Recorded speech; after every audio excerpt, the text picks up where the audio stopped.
Hello, it's been a while. I know. Hello everyone, it's been a while. Welcome to Water Tea Talk, and my name is Tokes. So today I want to talk about something that I have been reading in the news, and I am going to be a bit scattered as always, but I really just want to bring to the attention of the parents really in regards to our discussion with our children, what we need to be discussing with our children. This is the mature alert. So if you have a young person with you, I think you might want to watch this video first and then decide if you would like to share it with them, because today I want to be talking about the truth about how we exposing our children to online pornography without actually realizing.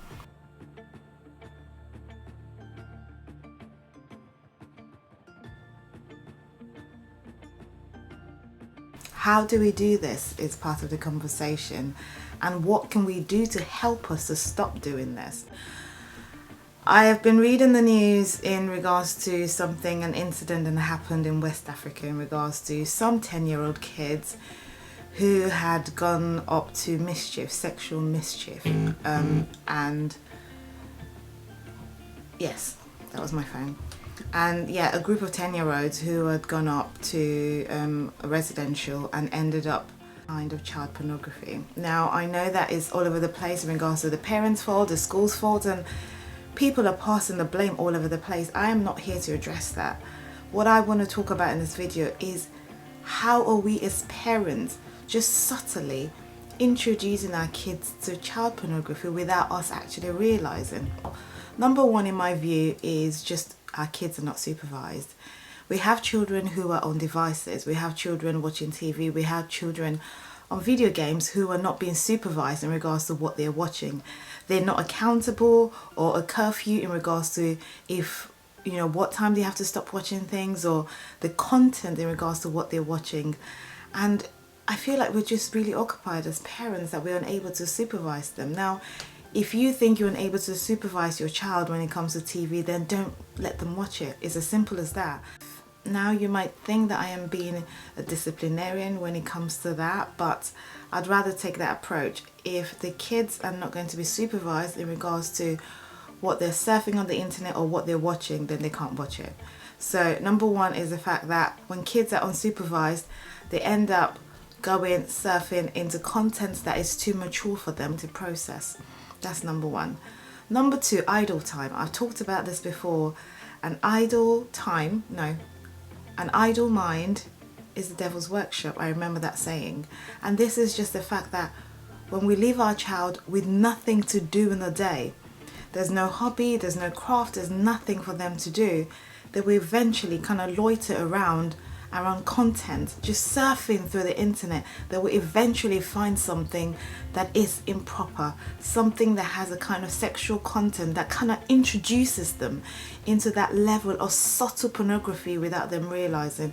They feel like it's fun, they get the tingly feeling because they're human, but they don't know what to do with it, right?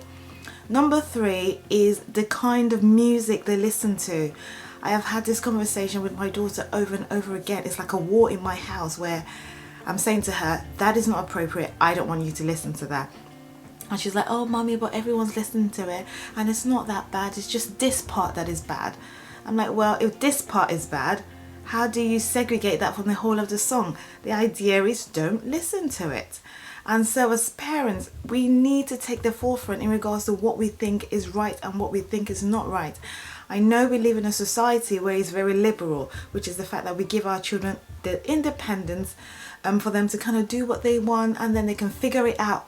No, if our child is under 18, they cannot figure it out.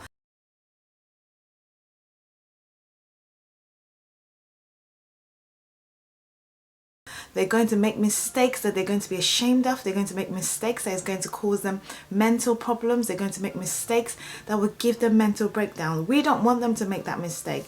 When they get to a certain stage in life, yes, they can make mistakes and they can correct it. But right now, as their parent, we need to be guiding them in the right way. And the fact that the music, the kind of music videos, I mean, it's like the girls themselves are literally just halfly dressed, they have nothing, everything is see-through.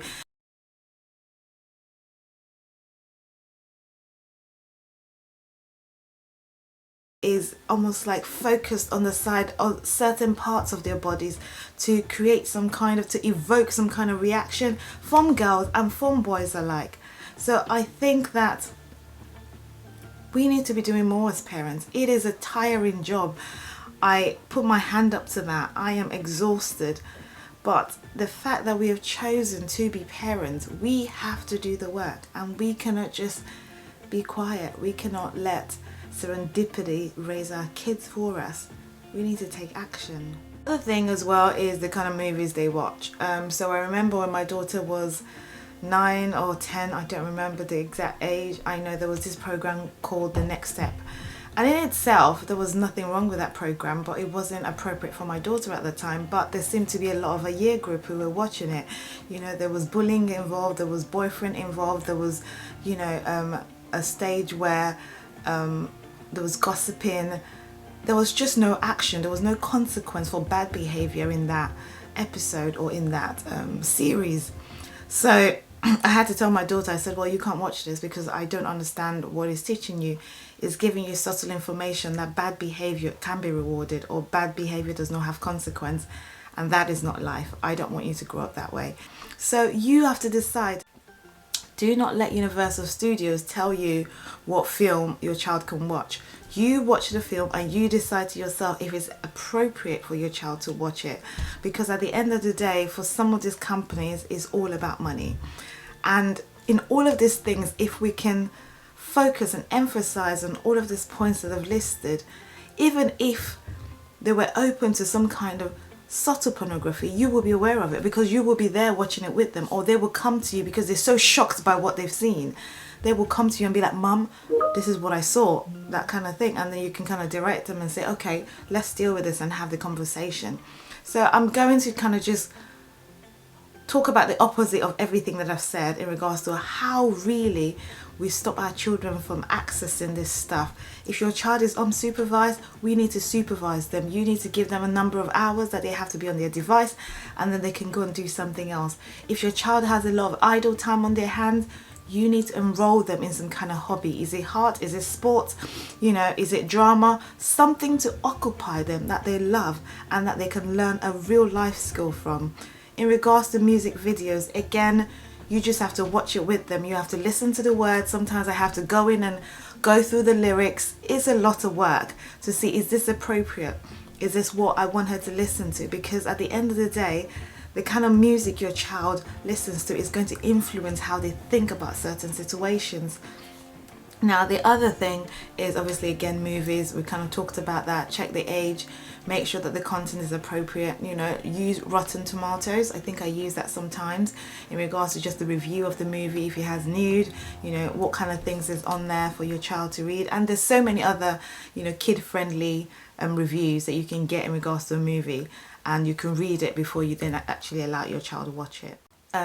One of the things that I forgot to mention earlier in regards to how does it happen that our kids open up to some kind of subtle pornography is also because we do not have the conversation with our children. We work hard all day, we're tired, and we don't give time on a daily basis to have the conversation. In light of what I had been reading on the news, the first thing that I did was I called my daughter and I called my son, and I kind of had the conversation with them in regards to what was happening. We need to have the conversation to understand their views so that we can then explain to them our views and why something is inappropriate for their age. We need to set aside time for us to have a deep, meaningful conversation with our children in regards to just how they tick and what's going on in the world, and just different conversations to kind of just get them to understand their views, and then they can then learn from our views. Well, these are the main points that I wanted to discuss today. I hope you take your time to kind of just break them down and have that conversation with your children, with your girls, in regards to really just how we can remove this inappropriate viewing and safeguard our children and safeguard their brain space, safeguard their childhood for them to really grow up to be rounded, you know, full children who enjoy their lives. Okay, I am going to go off now. I hope you enjoyed our video today. Speak soon. Bye.